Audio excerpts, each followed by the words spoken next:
All right, we back with another episode of Chicago Blueprint. We got John House here. John, let's dive into a couple things because from when I've been knowing you since a shorty up until now, you've been doing a lot of things. Tell them what side of town you from, and then we'll go from there. I'm from the south side of Chicago. Kind of better known as the best of both worlds, actually, but I'm originally from the south side of Chicago. Gresham area. Born and raised. I was actually born in my grandmother's house on 88th and Union. Yep. Yeah, so I'm a Gresham baby. Gresham baby. Yeah. When you was younger, you went to foster care yourself? I actually did. Yes, I did. I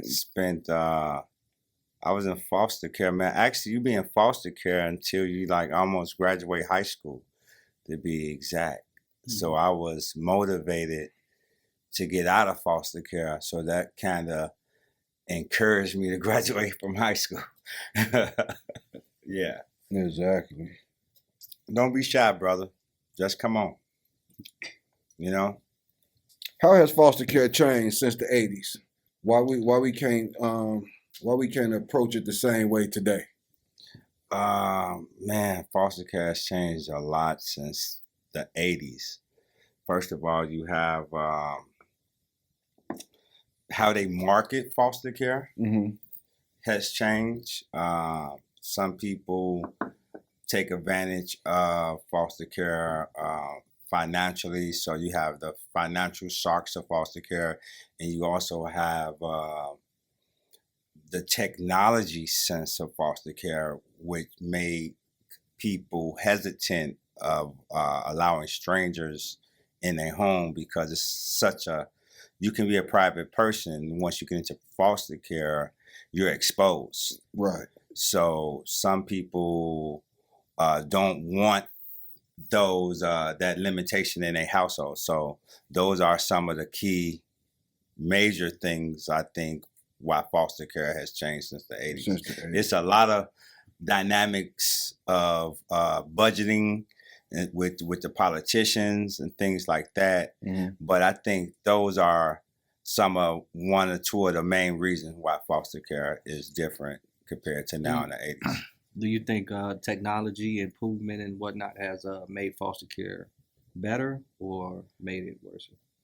Well, I think in different aspects where it can be one-sided, right? Just let me give you an example. When you have a false accusation, right? The kid can show you the things that took place at the time of recording compared to the things that happened before the events took place. Right. So they can show one side of it. It can be one side. Not seeing the whole scenario of it. Right. Okay. So that could be a down. That is a major down when you talk about foster care and the limitations with kids and their personal space and things like that. Yeah. In your perspective? Well, you know, when kids are going from being placed in different homes and being set in different environments, that can alter their development, right? Sure. Because they can be in a setting where they're faced with sexual predators, drug abusers, neglect, things that follow things like that. So that being placed here and placed there, they're gonna eventually become defensive and have defensive mechanisms up. So they might be rebellious when they get to a new placement, and it could be a good home, right? Exactly. But whatever they experience at an old home, it can alter their development and carry on to the next home. It can carry on, and they can just be rebellious. Exactly. And have no type of fear of authority. Mm-hmm. Yeah. I can see that happening. You see that without foster care, you know. Absolutely. That's something that this generation of kids deal with every day. You can see what they call a Chicago takeover when you have the kids running We were just around. speaking about that on our last segment, yeah. Hey, that's it. You have kids not accepting responsibility of leadership of their parents. Yeah. You know, they be rebellious for no reason. Mm-hmm. And so I don't want to get off track, but it's just a boundary with parents and even foster parents. So you can't, personally, I don't think disrespect yourself in front of your kid, because your kids today are exposed to so much, Yeah. right? Mhm. So if you disrespect yourself, they immediately looking at you like a op. What do you mean disrespect yourself? Substance abuse, right? Oh, so okay. I'm 51, Mm-hmm. right? Well, going to be 51. We, you know, I grew up in foster care. Regardless of my mama not being strong enough at the time to care for me and my siblings, Mm-hmm. I still wanted to be with her. Exactly. Okay? Yeah. I still wanted to be with my mama, period. Yeah. Knew nothing, didn't have no conscience of whatever she was doing in life. And I believe the drugs and stuff was good in the 80s, right? The most But- everybody was on them. You know, but respectfully saying, kids, once you disrespect yourself in front of your kids, that show rebelliousness. They are exposed to everything, right?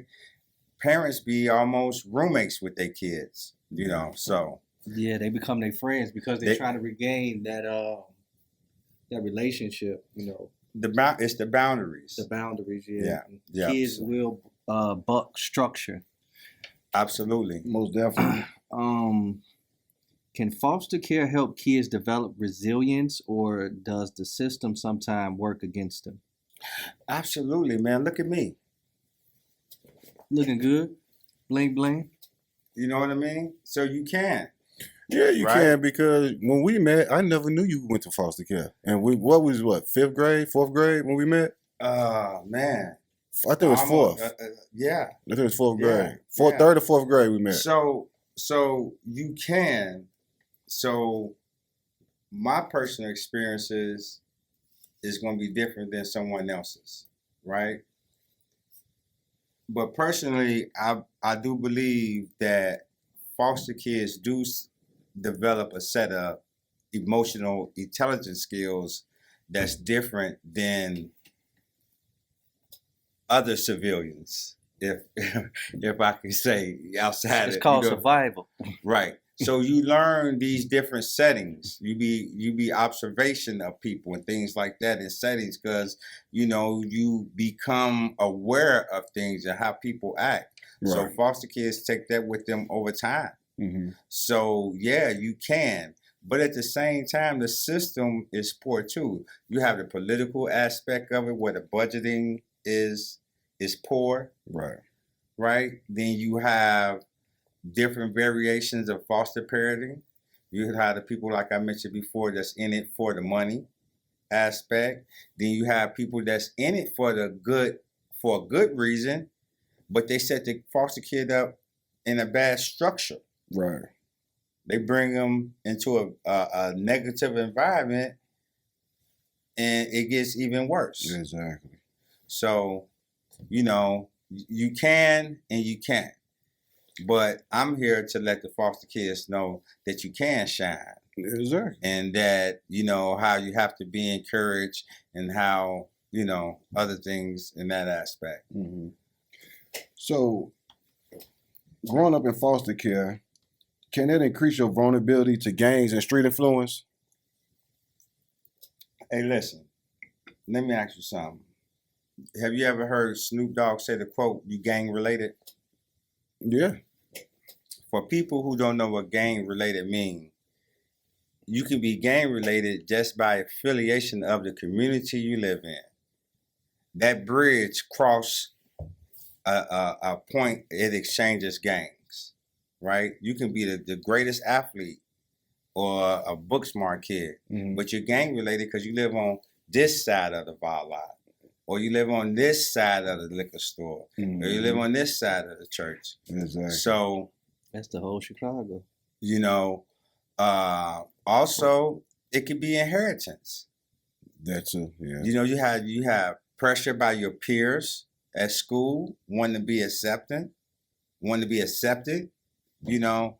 So gang violence and gang recruitment, foster kids are very vulnerable compared to kids that's raised in a household with a mother and father. Why do you think so? Do you think that they're looking for acceptance? Absolutely. Absolutely. Personally, I was a victim of that, wanting to have a companionship with a friend and run around as a brother and things like that. It made me vulnerable to be wanting to run with friends, because that's what you think it is in the beginning, right? So like any other kid in any other nationality, any other race, right? So yeah, you be vulnerable, you know. And today you have the social media, you want to be accepted, you know, you get pushed. Ain't nobody worse than the person with the cell phone. That's recording. That's recording. When they should that's be the diffusing enemy. the situation.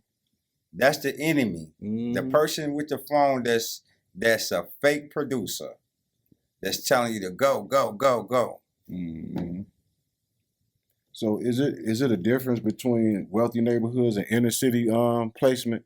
Absolutely. Social class. Okay. So you have to think about foster kids being set up in a suburban area and foster kids being set up in a inner city area. You know what I mean? They're gonna have two different variations of life. Absolutely. But I learned from my kids that it's more stuff that's going on bad in suburban schools than that's in the inner city. So you can assume that your kids are protected in suburban schools, but that's not necessarily true. Right. Okay. Let's talk about the mothers in the system. What are some of the things that are overlooked that they struggle with? Accountability. I'm gonna say that in two. I might get attacked. I may get attacked. Mothers, don't attack me. But I have witnessed over the years of me being a parent and volunteering in the public schools, mothers being accountable. Right. Do you want an example? Yes, we need one. We was all just finna get into that. Because that's a conversation that we have. But go ahead. We want to see your prime example. Let's just hypothetically just say some random guy is paying the average amount of let's not say the average amount, a decent amount of child support, and the mother has no financial skills. Okay. She's flopping the money every month. She's going to do all this and that. She's not a bad person, but she has no financial responsibility skills. Exactly. No financial literacy. It's another word that I learned that they try not to use with us, but that's what I'm saying, brother. She's not in tune. You know, basically, if they was running her credit for a house, they'd be like, why are you buying $700 worth for meat and cheese for the kids? She's just running through the money, right? Let's say she take a L and her ill, whatever it is in life, it jeopardized the security of the kids. And you've been paying this unrational amount of money for child support, and it jeopardized the kids' well-being, and they facing foster care. Because guess what? You in another country doing you. Hmm. Mm. So if you see what I'm saying? So that's just an example. So I thought you were going to use an example, like, sorry not to cut you, like as far as women taking accountability with the children, like pushing their kids or not scolding them from out here for what they doing, these kids being killers, and then they turn around and they promote that until their kids get killed or go to jail. Okay. And then they say, oh, ain't nothing. My baby ain't never did nothing to nobody. So that comes back to accountability, and I don't want the ladies to think I'm just saying they're not accountable or they having kids and not being responsible. But with being a parent comes responsibilities and boundaries, and you have to put that first. And because your kids are exposed, living with you like a roommate, you have to be in reality of what's really going on. Smoking weed with your daughter because she's 16 and you don't got no weed, that's bad. Your daughter gonna look at you like you smoking her weed. Mm-hmm. She looking at you the whole different type of way. They're not showing your daughter how she's supposed to carry it with the man. So that's what I mean, accountability. You have to enforce your boundaries. You have to stay grounded. You have to keep your self-esteem. You have to laugh and smile, but hold those boundaries. And guess what? Years later, your kids will be grateful and thank you for that. Mm-hmm. You know, honestly, outside of foster kids, just being a parent, your kids don't owe you anything. You can do everything for your child. That doesn't mean they're going to return the favor for you. Definitely not. So, you just got to pray that you raise them good. How does parental stress or absence influence a child's emotion and social development? Oh, man.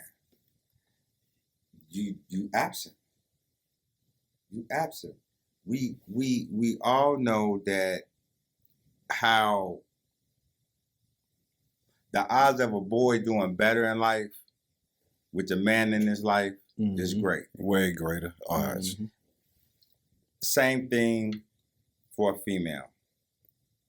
So it's very important and is much needed to keep a kid mentally focused, where that way is no biases. He balanced. It's a balance. Mm-hmm. And that's the main thing with co-parenting, right? That's something that's bad amongst all races, right? I don't want to say us dark people are just the worst co-parenting. When I grew up, me and my kids' moms, I think we did it, we made it, but we could have did better. And I think that's something that people should think about before they even have kids. You got to talk about that. Well, how do you think we'll do as co-parent? Yeah, because people really don't. If you don't bring these kids in the world. Yeah. You're right. So is very much needed. And foster care with co-parenting and things has its pros and cons as well too. Mm-hmm.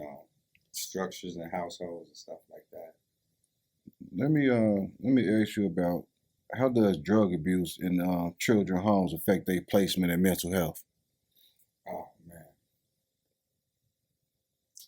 So if they have witnessed substance abuse growing up and now they're being placed outside of their home, they're going to be a nervous wreck. They're not going to be comfortable because they might have a little PTSD because of witnessing the trauma that they might have experienced at the home that they was living in. Right. So if they get to another foster home and an argument stir up, it might frighten them. They might get just totally afraid, and the trust is not there, you know. So it has a lot to do with placement and the psychological evaluations a kid have to go through when they've been taken from their parents. You got to think, man. Back in the day, you didn't know your parent did drugs. Now you know, and everybody know, and it's on Facebook and it's videos, and imagine a kid at school seeing his mom on Facebook nodding out and sleeping like that, and kids mimicking, bullying them about their parent. We didn't, I had no idea if my mom was a substance abuser. Exactly. So today it's an HD. Everything's HD. So it's like a parent has to move different. Yeah. What advice do you give a foster parent to handle these challenges without causing more harm? Have empathy, have patience, listen, don't be judgmental. And Tupac had a nose ring too. Yep. You know what I mean? Don't be so quick to judge a kid if he's doing something that's out of your religion, sort of say. Or out of your normal. So the world has evolved, and sometimes kids need a moment to identify who they are. Right. I have a biracial son. My son it was moments, I believe my son had to kind of figure out his own identity. And that taught me, observing him, taught me to like, wow, I bet all these kids that are biracial, they have something else to identify with amongst themselves that we don't understand, Oh yeah. What's some of the biggest myths and conceptions what people think about foster care today? I wanted you to ask me this question. You had to sip on your tea. The biggest myth I really think is that the foster parent assume that the kid is happy being in their home, regardless of whatever things that you're providing in lifestyle. Mm-hmm. You learn to appreciate whatever someone is providing for you, but it's a myth that is great. Every kid want to be with their mom. It's just a genetic. Mm-hmm. It's just genetic.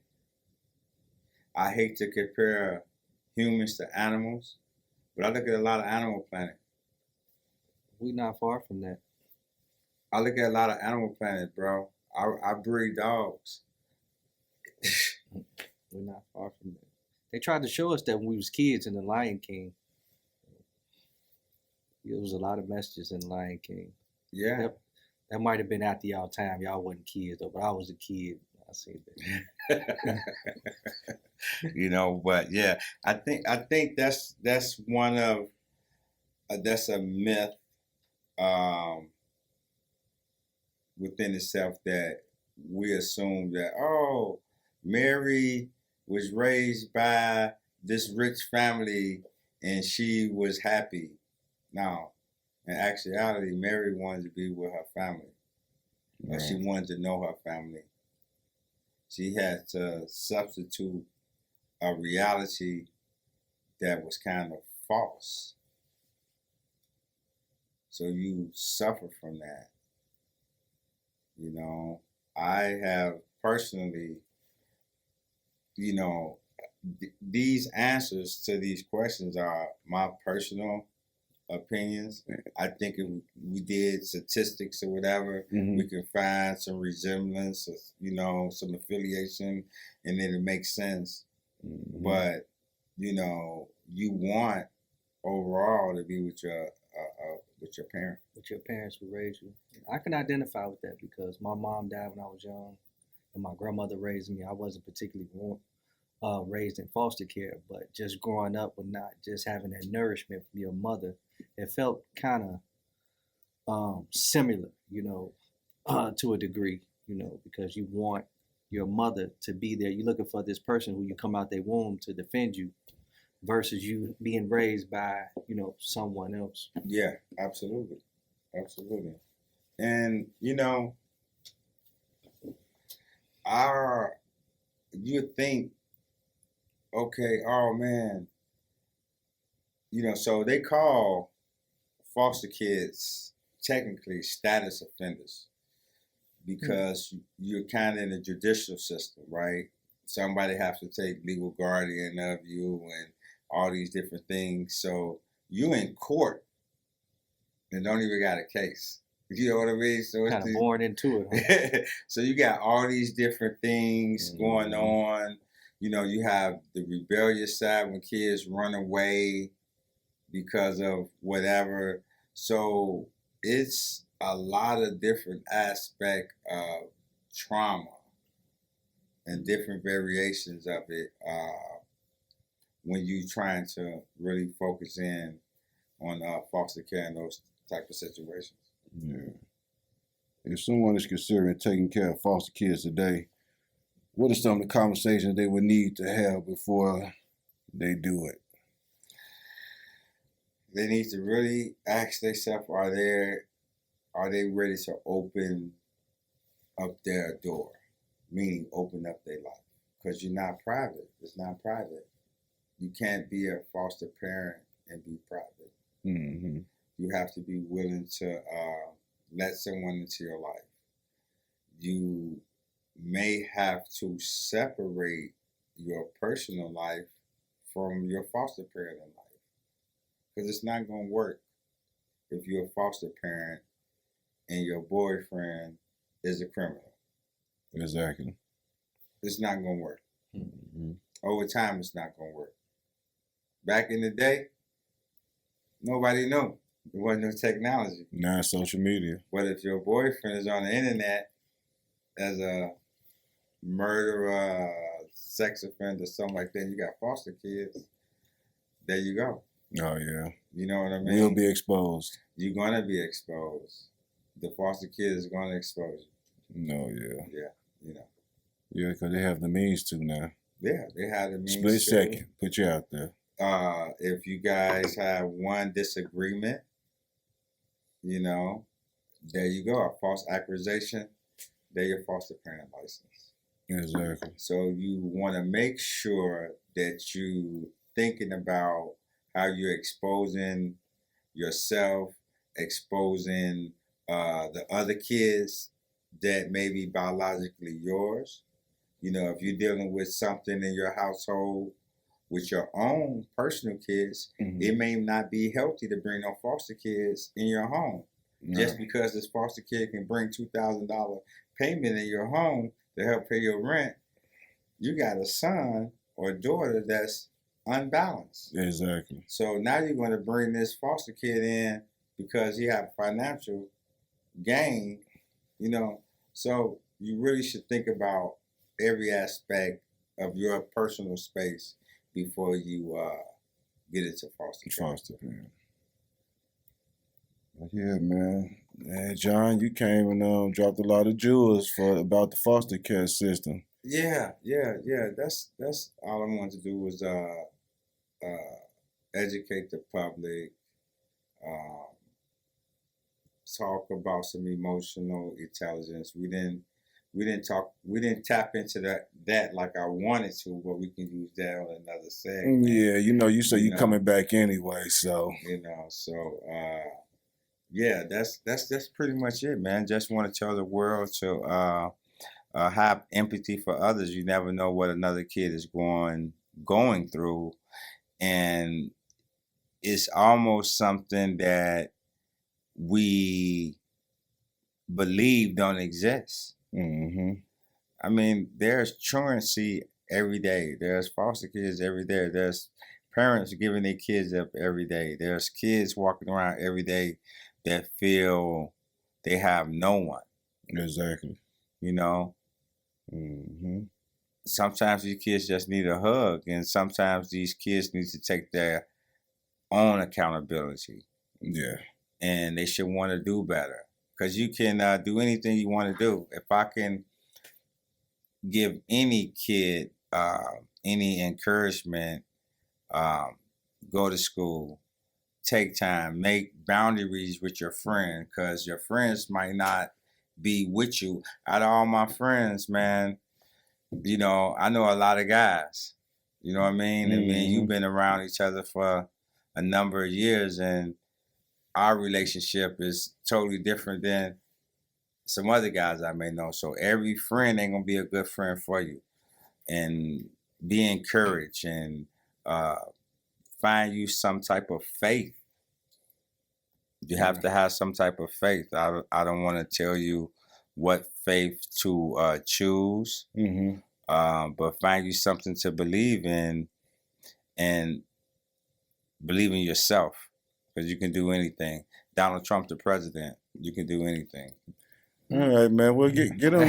You can't be out of here saying that. Get them some handles. Get them some handles on where they can follow you at on social media. Right now, everything is coming slow with me. My name is John R. House on Facebook. I believe it's John R. House on Instagram. But I do have a podcast coming soon. Yep. Yep, it's called, wait a minute, The Teacher's Lounge. So if you old school and you remember the Teacher's Lounge in the public school system, that's going to be the name of my podcast, and it's going to be going down. We're going to have all the dirty talks. Only thing we ain't going to be doing in there is tooting powder, because I believe them teachers was tooting some powder. in them Teacher's Lounges. Teacher's Lounge back in there. You would never know. They kept slamming that door They shut. kept that door closed, boy. That door was never open. Man, smoking squares. Hey, look, you could be the teacher's pet. And then you walking with the teachers, well, you stop it outside. Yeah, you not coming in that door. Stand Man. on your square. I'll be right back. Right back out. Listen, if you had a chance to peep, you was getting suspended for going in there.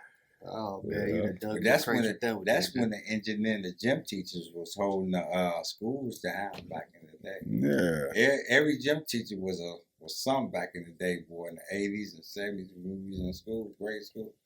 So y'all be on the lookout for my guy podcast, The Teacher's Lounge, coming soon, man. Coming soon, man. Coming soon. Tap in with me, John R. House. Yes.